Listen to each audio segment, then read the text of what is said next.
Welcome to Theology Unpacked. Have you ever looked at the Ten Commandments and felt like one of them just doesn't quite line up with how most Christians live today? It's a puzzle, for sure, and one that's left a lot of people scratching their heads. Well, today, we're going to put those pieces together.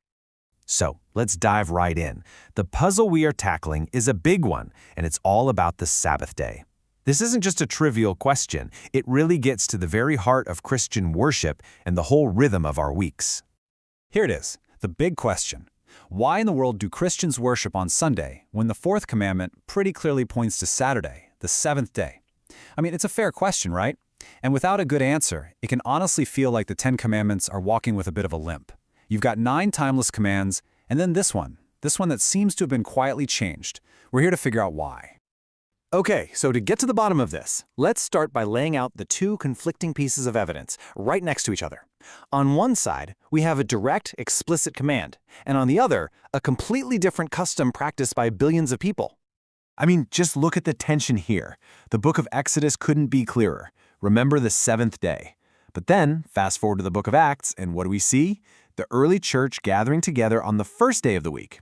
This apparent contradiction, this clash between the Old Testament command and the New Testament practice, that's the core of the issue we're unpacking.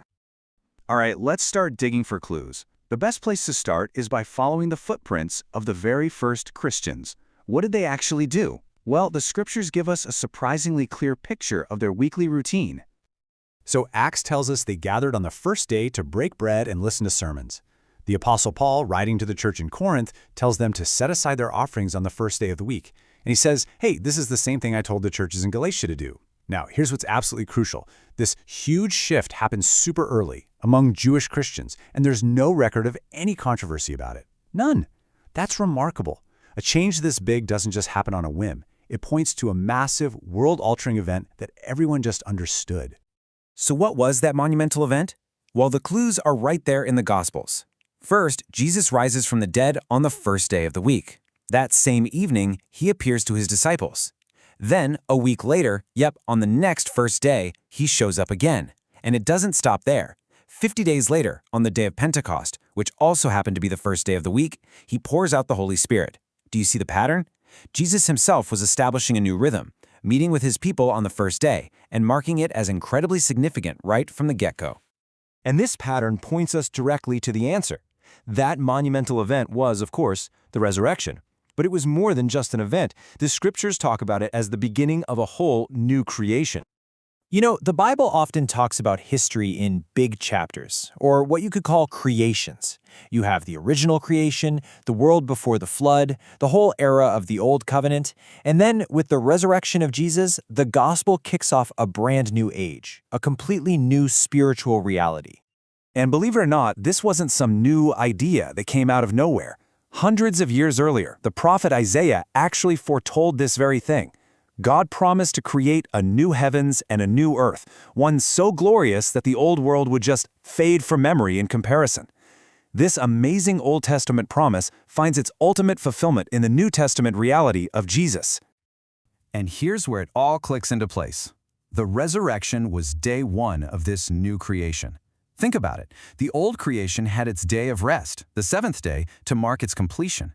So it makes perfect sense that this glorious new creation would get its own special day, the first day, to celebrate its beginning. Okay, so I can hear you thinking, but what about the original commandment? Are we just throwing it out? Absolutely not.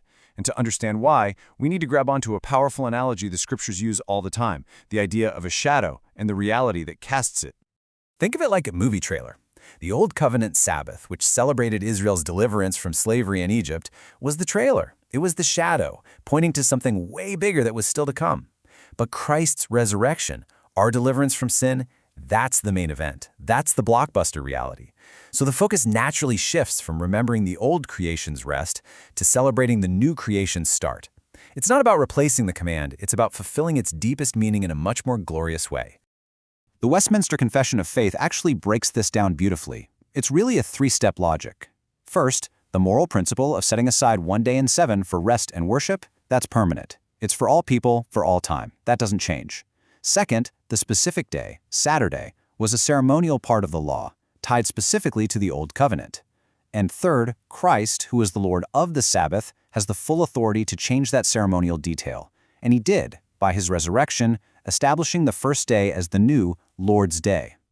And listen, this isn't just us connecting dots centuries later. The early church saw this connection crystal clear.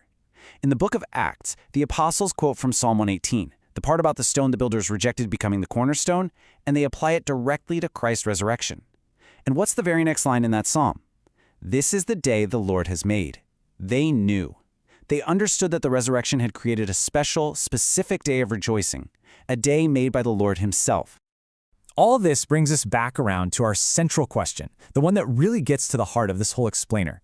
When we talk about Sunday, are we talking about a replacement for the Sabbath, or is it actually a promotion? You see, when you put all the pieces of the puzzle together, the picture becomes incredibly clear. The Lord's Day isn't about ignoring the fourth commandment, it's about elevating it to a whole new level.